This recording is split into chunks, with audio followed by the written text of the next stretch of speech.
How should we view economic mobility in America? On the one hand, if people frequently move up the economic ladder, it may suggest that America is living up to its name as the land of opportunity. On the other hand, if those born into lower income families are unable to move up as adults, it could suggest that the barriers to upward mobility are difficult to overcome. However, simply knowing how often people move up or down the economic ladder doesn't tell us how hard it is to improve one's circumstances or avoid poverty. For that, we need to look at whether most Americans have clear practical steps they can take to improve their financial situation, and how challenging those steps are to complete. How often do people move up and down? In his article, America is an Upwardly Mobile Society, Michael R. Strain writes, quote, "According to my data, about 36% of children raised in the bottom income quintile remain there as adults. And about 39% of children raised in the top quintile are themselves in the top quintile when they're in their 40s, end quote. Strain's data isn't cherry-picked either. He uses data from the Panel Study of Income Dynamics, PSID, often considered the gold standard for tracking income mobility in America. The PSID has tracked the same families since 1968 and provides rich data on income changes across generations. Strain writes, quote, "Using the PSID data, I grouped together people who were in their 40s in recent years, 2013 to 2017. To compute a measure of their permanent income, I took the average of their annual income across the years when they were in their 40s. I adjusted income for household size and inflation and computed an income quintile rank for these current 40-somethings, end quote. He then followed the same procedure for their parents. It's worth noting that family income in his analysis includes government cash transfers to family members, as well as labor market earnings, interest, and dividends. In addition to comparisons of family incomes, I would have liked to see comparisons of the incomes of men in their 40s versus those of their fathers in their 40s. To Strain's credit, he tries to account for the impact of family size in his evaluation. His notes mention that income is adjusted, quote, for family size by dividing by the square root of family size and for inflation using the PCE-PI, end quote. For those wondering, using the square root makes more sense than dividing strictly by family size, given economies of scale and household consumption. Larger families can share many costs such as housing, utilities, and transportation, so they don't need proportionally more income to maintain the same standard of living. For example, imagine that a single adult needs $70,000 per year to live comfortably. Supporting a family of 4 would not require 4 times that amount, $280,000, because families share many expenses. Instead, dividing the income by the square root of the family size is much more reasonable. So to calculate the income needed for a family of 4 to have the same standard of living as one person making $70,000 a year, you would multiply $70,000 by the square root of 4, which is 2, resulting in $140,000. This approach provides a more realistic estimate than simply multiplying by the number of family members. Keep in mind that the odds of someone raised in the bottom quintile remaining in the bottom quintile as an adult would be 20% if it were a completely random chance. The actual chance of remaining in the bottom quintile is 36%, which means those raised in the bottom quintile are 80% more likely to be in the bottom quintile as adults than would be expected by random chance. It's also worth noting that the 64% who do move up are not moving in equal numbers to each of the remaining 4 quintiles. Only about 7% of those raised in the bottom quintile will reach the top quintile as adults, compared to about 39% of those raised in the top 20%. Put differently, you are 5.6 times more likely to be in the top quintile of family incomes as an adult if you were raised in the top quintile compared to the bottom. So while moving up from the bottom quintile and down from the top quintile are both the most likely outcomes, the magnitude of the economic mobility, not just direction, must be taken into consideration, since a move from the bottom quintile to the middle quintile is much more likely, 2.7 times more, than a move from the bottom to the top. Clearly, there is an economic advantage to being raised in a family with a higher income, but that also shouldn't surprise us, nor should we consider it inherently problematic. After all, wouldn't we expect the most productive people to pass on the traits that make them productive to their children, both through genetic and cultural inheritance? For example, an NFL player's child may be more likely to make it to the NFL because he inherits genetic advantages and has a father who can teach him how to perform well. Similarly, a lawyer who works 80 hours a week at a top New York City law firm may pass on an above-average IQ to his or her child, in addition to fostering a culture of hard work throughout childhood and adolescence. In short, children of high-income parents may inherit genetic and cultural advantages that are conducive to economic success. This should not be taken to mean that I believe in any kind of racial supremacy. I condemn racism as sinful, and I affirm that all humans are made in God's image. It would actually seem problematic if children raised in higher income families did not have a better than random chance of being in a high income family themselves. If family income did not make any meaningful difference in the outcomes of children, that may suggest either A, parents are all spending equally on their children's education and development, with equal spending possibly being the spending of no money whatsoever. B, Parental spending on children's education and development has no impact on their children's future economic prospects. Neither of these options seem particularly desirable. In a free society, some parents will want to spend more on their children's education, and they should be free to do so. After all, would we rather they just consume those same resources rather than invest them in their child? We should also hope that parents' investments in their children pay off in the form of higher earnings when the child is an adult. If investing more in children leads to higher incomes in adulthood, then as America grows more prosperous, the education and developmental opportunities that were once limited to high-income families will become affordable for middle and low-income families as well.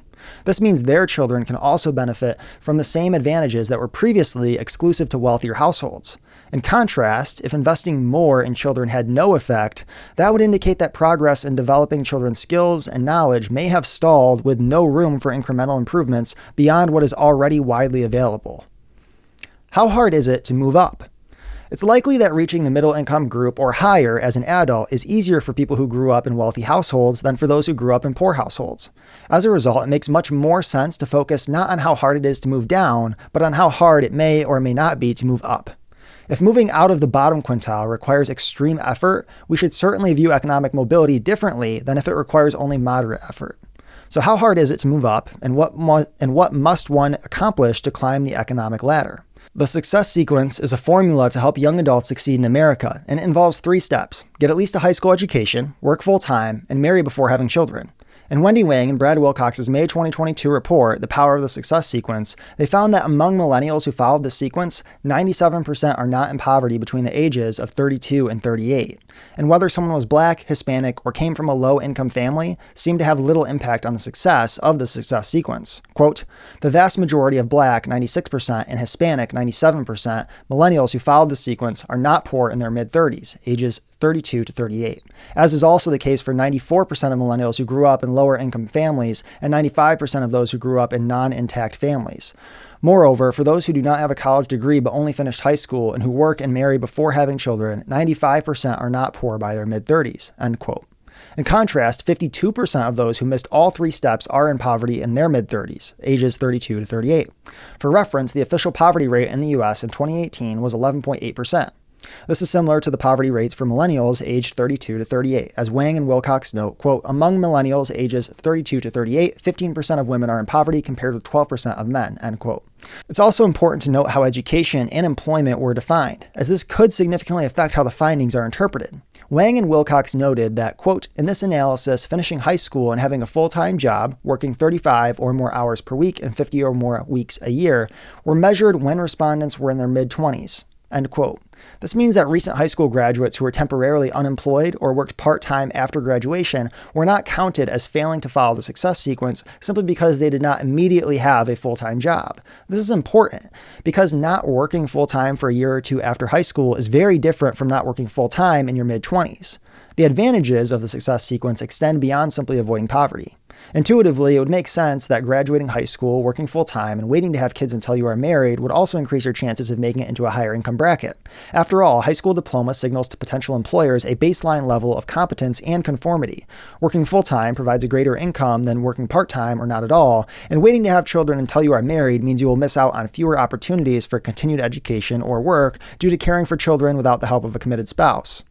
The data confirms what intuition suggests. Wang and Wilcox found that people who follow the success sequence are much more likely to end up in the middle or top third of income earners. Quote, by their mid-30s, 80% of Black young adults and 86% of Hispanics who have followed all 3 steps are in the middle or higher income bracket, compared with 91% of whites. The shares are similar among young adults who grew up in lower income families, 82%, and those who did not grow up with both parents, 84%, end quote.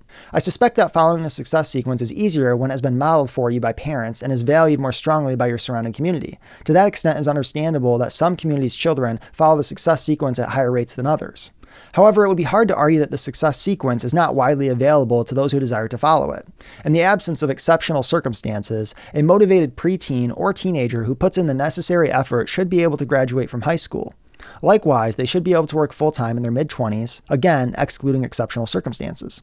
Finally, choosing to be abstinent until marriage is, excluding cases of rape, a decision that is completely in the hands of the individual. Obstacles to the success sequence. There are several real challenges that make it difficult for some people to follow the success sequence. Still, it's possible to reduce or remove many of these barriers through changes in public policy and shifts in social values. Number 1, graduate from high school. One way to ensure everyone graduates from high school is to lower graduation standards so that everyone gets a diploma. However, this would obviously make the data on the value of the success sequence far less applicable, since graduation in the future would no longer mean what it did in the past. With that bad idea out of the way, let's discuss educational choice and cultural values. Educational choice. Right now, many school districts have an effective monopoly over the education of students in their zip code, since many families cannot afford to send their children to private school, and charter school access is limited. As a result, a parent who understands the success sequence and knows their child is in a bad school district has limited options. Instead, if K-12 education savings accounts, ESAs, allowed parents to use the state, federal, and local funds earmarked for their child's public education to pay for a charter school, private school, or a mix of educational providers, public schools would face real competition. This competition would likely improve education quality, just as competition improves products and services in other markets. While school vouchers would also be an improvement over the current system, ESAs have the benefit of not requiring all educational funding be sent to a single institution, such as a private school. Instead, if a parent wanted to send their child to a private school for half a day and use the other half of the ESA funding for homeschooling curriculum or private one-on-one tutoring, they could. Similarly, if a parent wanted to top off an ESA fund of, say, $12,000 with an extra $6,000 of their own money to send their child to a private school that was more expensive than the ESA funds alone could cover, they could do so. It's worth noting that those obsessed with inequality may argue that allowing parents to top off ESA funds could exacerbate inequality. However, even if we assume they are right, one child getting a better education does not mean another child receives a worse one. If a parent tops off an ESA to send their kid to a better school, it does not make other kids receive less ESA funding. In other words, when one child gets smarter, it does not mean another child gets dumber. The alternative of restricting parents' ability to spend on their children's education is obviously not in children's best interests, but rather would be a measure used to satisfy the envy of some adults. Cultural values. Children are less likely to take their education seriously when it is not valued in their communities. By valued, I do not mean in economic terms. Any education that improves productivity will naturally be valued in the free market. Rather, I mean valued socially and culturally. The fact that young Black Americans who study and perform well in school can be referred to as acting white by their peers is problematic if you want Black Americans to achieve the first step in the success sequence. Even prominent Black Democrats such as Barack Obama have acknowledged this issue. In his keynote address at the 2004 Democratic National Convention, Obama remarked, quote, "Go into any inner city neighborhood and folks will tell you that government alone can't teach kids to learn. They know that parents have to parent, that children can't achieve unless we raise their expectations and turn off the television sets and eradicate the slander that says a Black youth with a book is acting white," end quote. It's also not as if present-day America presents insurmountable systemic barriers to the education of Black Americans. A clear example of Black Americans achieving remarkable educational success is found among 1.5- and second-generation Nigerian Americans. Let's start with why it's reasonable to believe that these families place a greater emphasis on the education of their children. Arthur Sakamoto and Xuanren Wang, in their 2016 paper, The Socioeconomic Attainments of Nigerian and Ghanaian Americans, Evidence from the 2014 American Community Survey, noted, quote, "Many immigrants from Ghana or Nigeria in particular have comparable levels of education as do Asian immigrants. Prior studies have suggested that a large proportion of immigrants leaving Nigeria and Ghana are medical doctors, leading to a brain drain in these two African countries. Based on a qualitative analysis, Reynolds, 2002, suggests that seeking educational opportunities is the key force that motivates middle-class Nigerians to emigrate." Reynolds concludes her study by stating that unlike Filipino, European, or Mexican immigrants who move to the U.S. by means other than receiving education, education is one of the limited ways for Nigerians to enter the U.S., end quote. Given the above, it seems reasonable to expect that the families and communities of Nigerian immigrants will place a strong emphasis on their children's education. Therefore, by comparing the educational achievement of 1.5- and second-generation Nigerian Americans born 1960 to 1989 with that of native-born non-Hispanic Black Americans, excluding 1.5- and second-generation Ghanaian and Nigerian Americans, we can better assess how much of the differences in educational outcomes between racial groups can be attributed to racism versus other factors. Sakamoto and Wang found that 1.5- and second-generation Nigerian American men, aged 25 to 54, were about 6.7 times more likely to graduate high school than native-born non-Hispanic Black men. They were also nearly 4 times more likely to graduate high school than native-born non-Hispanic white men. Similarly, 1.5- and second-generation Nigerian American women were 5 times more likely to graduate high school than native-born non-Hispanic Black women, and more than twice as likely to graduate high school as native-born non-Hispanic white women. Nigerian American men and women in this group were also far more likely to earn bachelor's, master's, and professional or doctorate degrees than both their black and white peers of the same sex.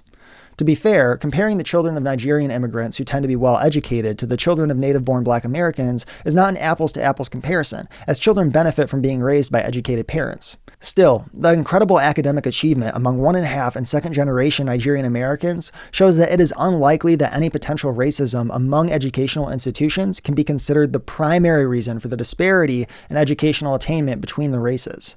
Rather, it would seem that to the extent racism may be present in America, it can be overcome when trying to graduate from high school and further pursue an education. Moreover, it would be hard to argue that America is more racist now than it was from 1960 to 2014. Keep in mind that the Civil Rights Act was passed only as recently as 1964, and America's first black president was sworn into office in 2009.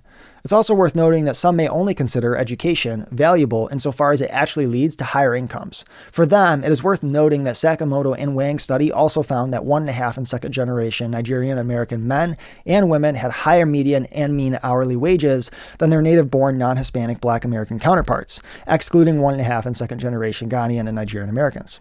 Despite being, on average, about 6 years younger, the group's age disparity was slightly greater compared to native-born whites, at a mean of about 33 for men and women versus about 40 for white men and white women.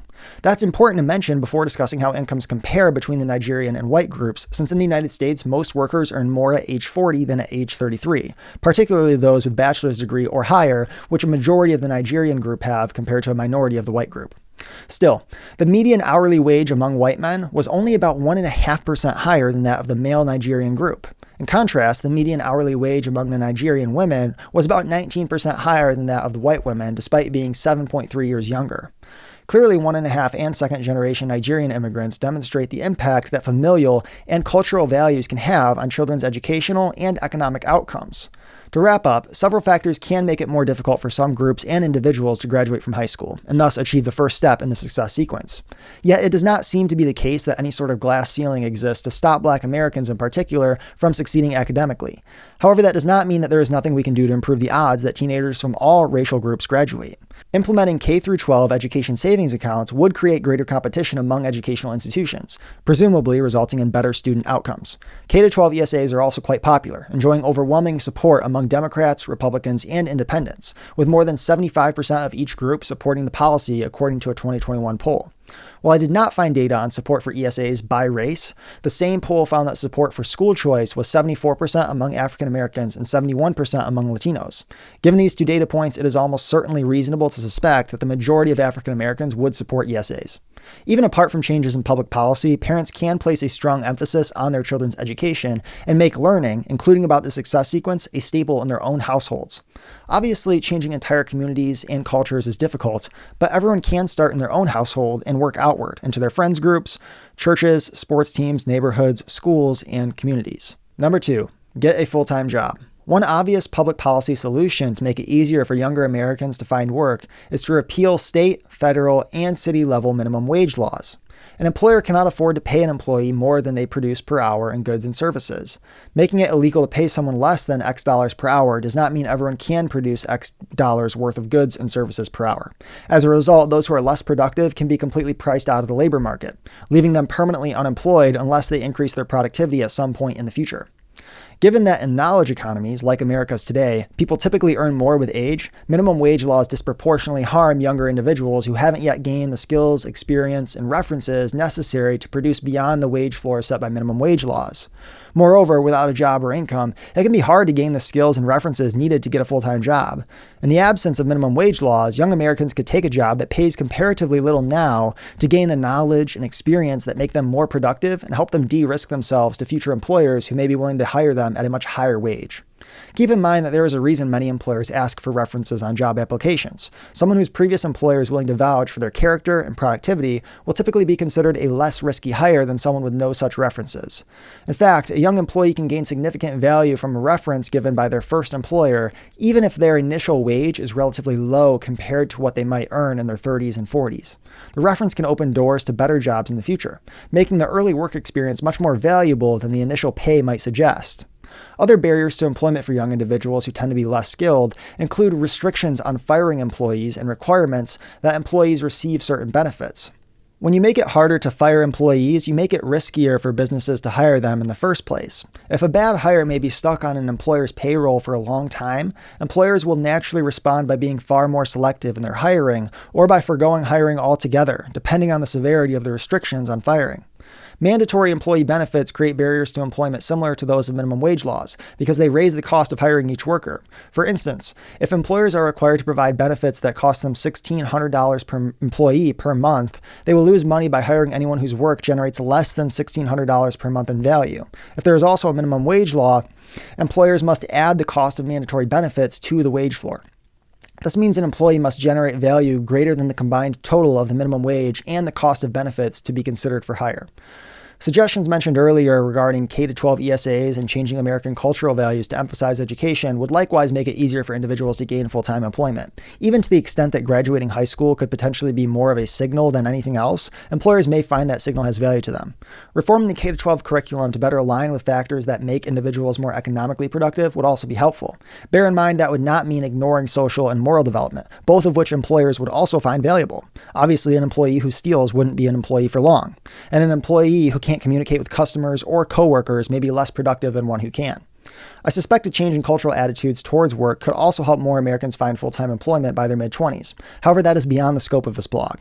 You'll notice that none of these public policy proposals involve robbing Peter to pay for Paul's education, at least not significantly beyond what already takes place with K-12 education.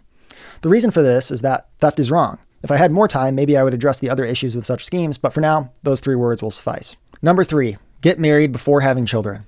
Excluding instances of rape, every individual who practices abstinence until marriage and gets married will achieve the final step in the success sequence. It's worth noting that rape is, statistically speaking, quite rare in the United States at 42 instances per 100,000 people as of 2019. Even if we assume all victims are female, which is not the case, the rate would be roughly 85 per 100,000 women. The fact that there are about 1% more women than men in the United States can be considered negligible for the purpose of this point, which is that failure to achieve step 3 will very rarely be because someone was raped. While obviously you cannot force someone to marry you, you can at least practice abstinence as long as you are unmarried. For women, this seems at least as effective in preventing poverty as completing the entire sequence, as Wang and Wilcox's report found that only 2% of unmarried, childless millennial women who have completed the education and work steps are poor by their mid-30s compared with 3% among millennial women who completed all 3 steps. In contrast, the report found that, quote, about 6% of unmarried and childless millennial men who have completed the education and work steps are poor by their mid-30s, end quote, which is about 3 times higher than the poverty rate among men who completed all 3 steps. Obviously, one of the most common stumbling blocks to achieving step 3 would be having consensual sex out of wedlock. While this is entirely in one's control, it can be more difficult in a more sexually liberal culture. If you are a woman looking for a husband and there are other women willing to give men sex within the first few dates with no long-term commitment, you may be at a competitive disadvantage insofar as the men value sex in the immediate to short term more than they value the possibility of marrying a woman with no sexual history. Another possible obstacle to marriage is that fewer people might want it. I could not readily find data on the desirability of marriage in the United States over time. However, a 2010 Pew Research Center survey found that 44% of Americans aged 18 to 29 agreed that marriage is becoming obsolete. In contrast, 32% of Americans aged 65 and up agreed with the statement. This could indicate that marriage is less desired among this generation than in past generations. However, it could also just indicate that people may hold a higher view of marriage as they age, or if they have been married in the past, as presumably more people in the older group have been married than in the younger group. Further exploration of the obstacles to marriage in the United States is beyond the scope of this blog. However, I will close by noting that I suspect there are many things both men and women can do to increase their chances of getting married. As a result, I believe it's inappropriate to consider marital status as something that is entirely outside of a person's control. Conclusion. There is good reason to believe that people not only can move up in America, but that they will if they make positive economic decisions, such as following the success sequence. Of course, there are a number of factors that can, and do, make it more difficult for some people to earn higher incomes. When bad public policies, such as minimum wage laws, make it harder for people to move up the economic ladder, those policies should be reconsidered and repealed. Yet, even with the current flaws in public policy discussed earlier, most individuals have significant control over their economic future. However, when people are told that moving up is extraordinarily difficult or impossible because of a so-called glass ceiling, they may start to believe it themselves. This belief can become a self-fulfilling prophecy. If someone thinks their efforts won't matter, they're less likely to work hard, make positive choices, or delay gratification for a better future. That's why educating people about practical strategies for thriving economically, like following the success sequence, is so important. It helps counter the narrative that upward mobility is out of reach and prevents people from becoming ensnared in a cycle of discouragement, inaction, and self-pity.